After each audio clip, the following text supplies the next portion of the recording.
Assalamualaikum warahmatullahi wabarakatuh. Kami dari kelompok 1 akan mempresentasikan materi mengenai data dan proses modeling pada mata kuliah desain akuntansi.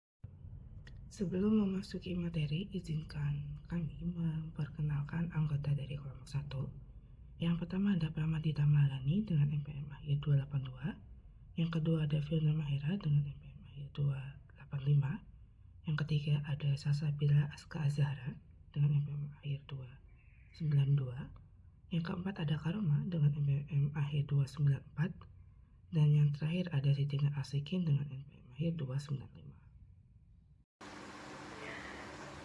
Di sini ada model logis versus fisik. Model logis ini menjelaskan apa yang harus dilakukan sistem tanpa mengacu pada cara pembuatannya. Sedangkan model fisik menjelaskan bagaimana sistem akan dibangun dan beroperasi. Dalam pengembangan sistem, analisis biasanya mempelajari sistem lama dengan membuat model fisik dan logisnya terlebih dahulu, lalu membuat model logis dan fisik untuk sistem baru. Pendekatan 4 model ini membantu memahami sistem lama dengan baik agar perubahan yang dibuat tepat dan menghindari kesalahan yang merugikan di tahap berikutnya. Meskipun butuh waktu dan biaya lebih untuk dokumentasi sistem lama, langkah ini penting agar hasil akhir sesuai harapan pengguna dan tidak menimbulkan masalah di masa depan.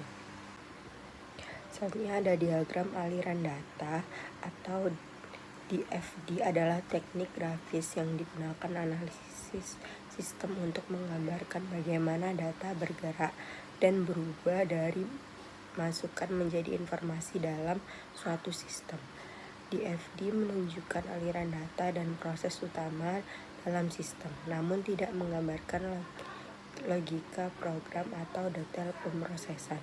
DFD dibuat selama fase analisis sistem untuk memodelkan secara visual sistem informasi secara logis, fokus pada apa yang dilakukan sistem, bukan bagaimana sistem melakukannya. Pendekatan ini membantu menghindari keterbatasan dalam desain akibat terlalu cepat membahas implementasi teknis. DFD juga termasuk alat penting dalam menyajikan informasi kompleks secara jelas dan ringkas. Baik, yang selanjutnya di sini ada 5.3 simbol diagram alir data, di mana ini menggunakan 4 simbol dasar yang mempresentasikan proses aliran data, penyimpanan data, dan entitasnya. Terdapat beberapa versi simbol DFD yang berbeda, tetapi semuanya memiliki tujuan yang sama. Contoh DFD dalam teks ini menggunakan himpunan simbol Gann dan Sarson. Himpunan simbol populer lainnya adalah himpunan simbol Jordan.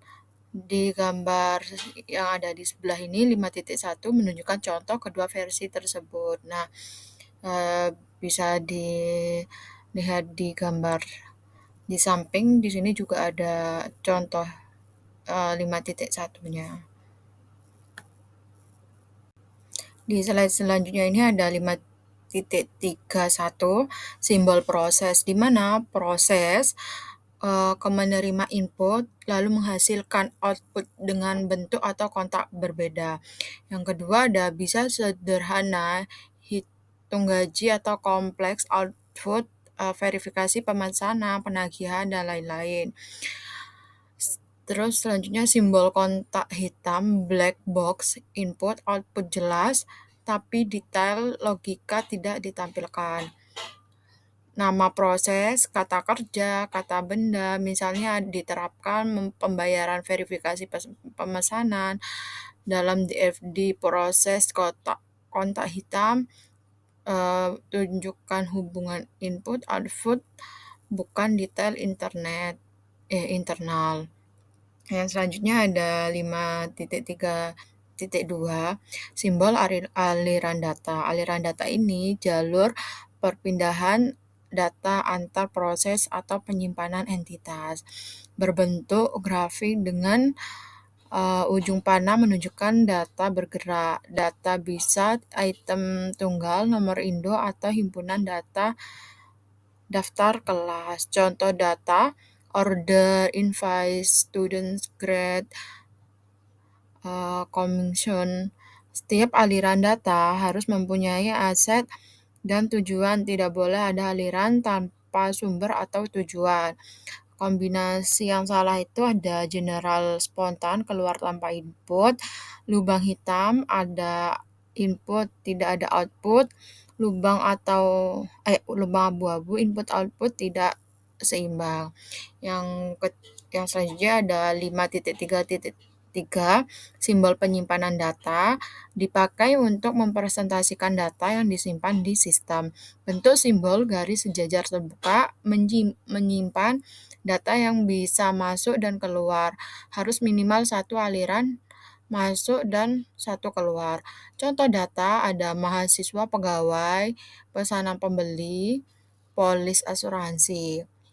Penyimpanan data bisa dengan file permanen, contohnya ada database gaji, data sementara, contohnya ada nilai mahasiswa per semester.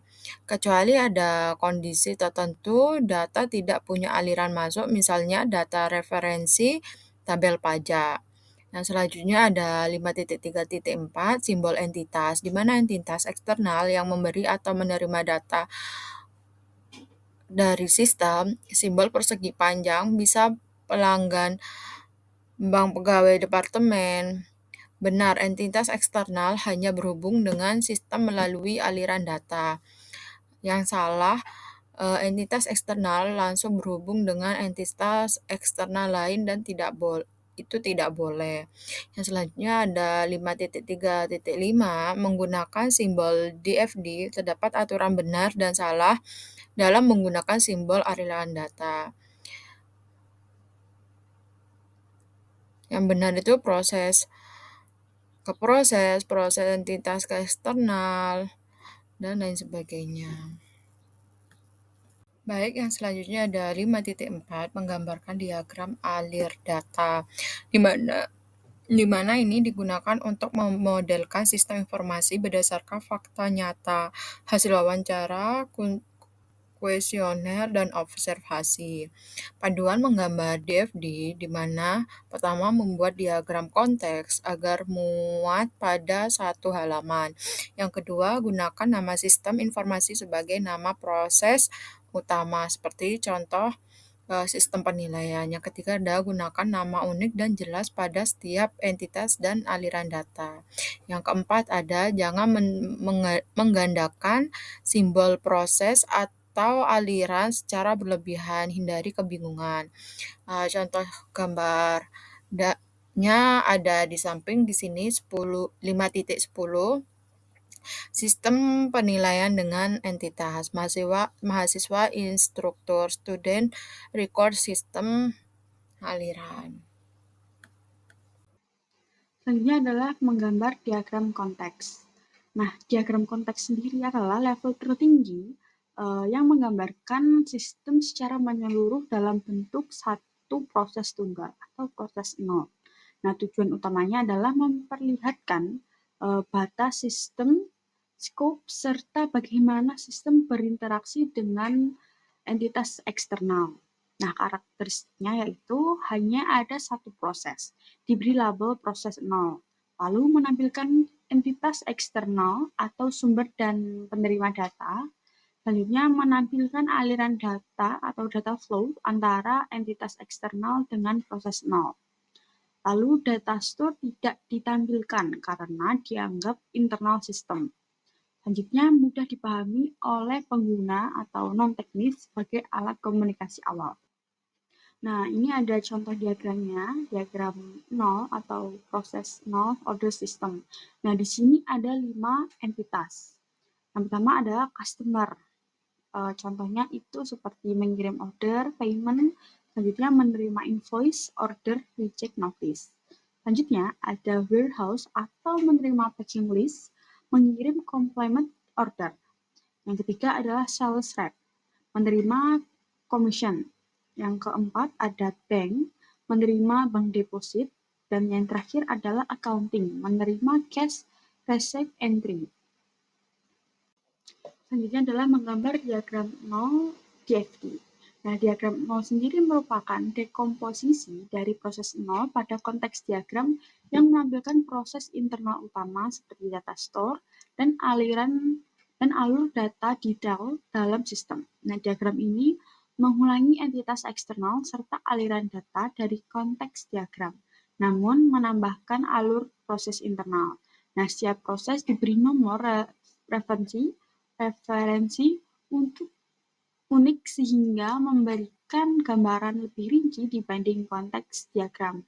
Nah, meski masih pada level ringkasan dan belum sampai tahap teknis program. Nah, di sini ada contoh diagramnya, yaitu grading system. Nah, proses 0 ini dibagi menjadi 4. Yang pertama adalah stability gradebook, lalu async final grade, lalu grade student work, dan selanjutnya produce grade report. Nah, ini data store-nya ada gradebook, ada alur tambahan yaitu di diverging data flow final grade, yaitu masuk ke student record system dan juga ke gradebook. Lalu untuk alur submit work masuk ke proses grade student work, lalu keluar sebagai grade work. Selanjutnya ada diagram order system. Di sini dipecah menjadi 3, yaitu fill order, create invoice, lalu ada apply payment. Nah, data store-nya yaitu account receivable. Di sini ada alurnya, invoice detail masuk ke create invoice, lalu payment detail keluar ke account receivable, lalu diverging flow invoice dikirim ke customer dan juga disimpan di account receivable. Nah, diagram 0 ini memperlihatkan mekanisme detail pemesanan mulai dari verifikasi order, penerbitan invoice, sampai dengan pembayaran. Selanjutnya adalah tentang drawing lower level DFDS, yakni menggambarkan DFD tingkat rendah. Jadi rangkaian DFD tingkat rendah ini didasarkan pada sistem urutan untuk membuat diagram tingkat rendah, teknik perataan dan penyeimbangan yang harus digunakan. Nah, perataan tersebut itu melalui proses penggambaran serangkaian program diagram yang semakin detail, sehingga semua primitif fungsional teridentifikasi. Ada 2 gambar contoh. Yang pertama ada contoh dari diagram 1 DFD yang menunjukkan rincian proses fill order dalam sistem pesanan. Kemudian gambar sebelahnya yakni tentang diagram yang tidak menunjukkan simbol-simbol yang menghubungkan ke aliran data yang masuk atau meninggalkan fill order pada diagram konteks. Selanjutnya di bagian yang kedua yang saya jelaskan ini drawing lower level DFDS, yakni menggambar DFD di tingkat rendah. Ada 3. Yang pertama yang warna biru itu merupakan diagram sistem pesanan 0 yang ditampilkan di bagian atas gambar, dan diagram 3 DFD yang dipecah untuk proses apply payment. Kemudian yang sebelahnya yang warna oranye atas itu yakni pada tingkat detail berikutnya kotak hitam proses 0 mengungkap 3 proses, 2 penyimpanan data, dan 4 aliran data internal, semuanya yang ditampilkan dalam garis putus-putus. Kemudian yang bawahnya itu merupakan contoh diagram DFD induk menunjukkan proses 0 sebagai kotak hitam. Selanjutnya adalah tentang data dictionary yang merupakan pengertian dari kamus data. Jadi kamus data itu repository data merupakan gudang informasi pusat tentang seperangkat DFD yang menghasilkan model logis sistem. Nah, repository cache ini memastikan konsistensi data yang khususnya penting ketika beberapa sistem membutuhkan data yang sama. Nah, beberapa isi dari kamus data itu ada mendokumentasikan elemen data, mendokumentasikan aliran data, penyimpanan data, proses entitas, dan catatan laporan kamus data. Tahap selanjutnya adalah proses description tools in modular design, di mana deskripsi proses mendokumentasikan detail primitif fungsional dan mempresentasikan serangkaian langkah pemrosesan dan logika bisnis yang spesifik. Nah, primitif fungsional ini didokumentasikan dengan memecah langkah pemrosesan menjadi unit kecil melalui desain modular. Hasil analisis ini digambarkan menggunakan alat deskripsi proses seperti bahasa Inggris struktur, tabel keputusan, dan pohon keputusan. Oke, yang pertama ini ada deskripsi proses dalam mengembangkan berorientasi objek. Deskripsi proses tidak hanya digunakan dalam analisis struktur, tetapi juga dalam mengembangkan berorientasi objek O2O. Dalam O2O, data dan proses digabung dalam objek. Objek serupa dikelompokkan menjadi kelas dan proses disebut metode. Perbedaannya, metode disimpan di dalam objek, namun tetap membentuk struktur modular. Selanjutnya ada desain modular. Desain modular ini didasarkan pada kombinasi 3 struktur logis yang disebut juga sebagai struktur kontrol. Fungsinya sebagai blok penyusunan proses. Nah, setiap struktur logis ini harus memiliki satu titik keluar dan masuk. Nah, 3 struktur logis ini ada urutan, pemilihan, dan iterasi. Yang pertama ada urutan, yaitu penyelesaian langkah-langkah secara berurutan, satu demi satu.